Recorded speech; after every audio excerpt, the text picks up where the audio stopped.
having both a check on the global economy and specifically the economies country by country that we're dealing with is something we need to keep a very, very close eye on. So, our perspective at the moment is that both the pricing conditions of the markets we're trading in globally is quite challenged. So that means we have to be very, very focused on our risk selection. Ironically, claims inflation or inflation generally has been very, very benign for a sustained period of time, which is helpful. And there's every indication probably going 24 to 36 months out that we'll start to see some momentum in interest rates. And even small rises in interest rates, a 1% change in global interest rates could have as much as almost $1 billion impact in terms of our performance. So that's very, very critical for us. I think our greatest threat is really from just the wealth that exists globally. So if you stand back today and you look at the amount of money that's tied up in pension funds, that money's challenging itself as to where it can go to invest. So often our partnerships are formed with the intermediary that end customer is selecting to advise them. And I think we're being a lot cleverer about the way in which we share data. So a lot of those intermediaries are being smarter about the data that they hold and the way in which they can interact with insurers to try and ensure that the right industry segments or the right customer picks are being presented to us.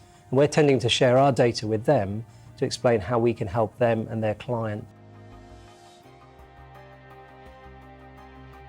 What we've done with the diversity and inclusion is integrated it into our leadership training, into our talent programs, into our succession planning. So diversity and inclusion is an integrated component of everything we do for leadership and talent.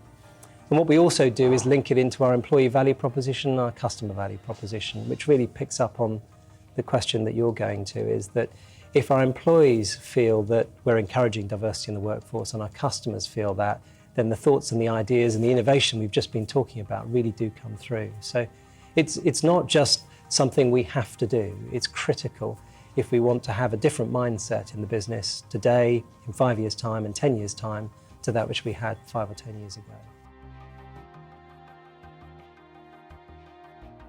I think if we're looking at leaders, you want to see diversity in a leader's capability.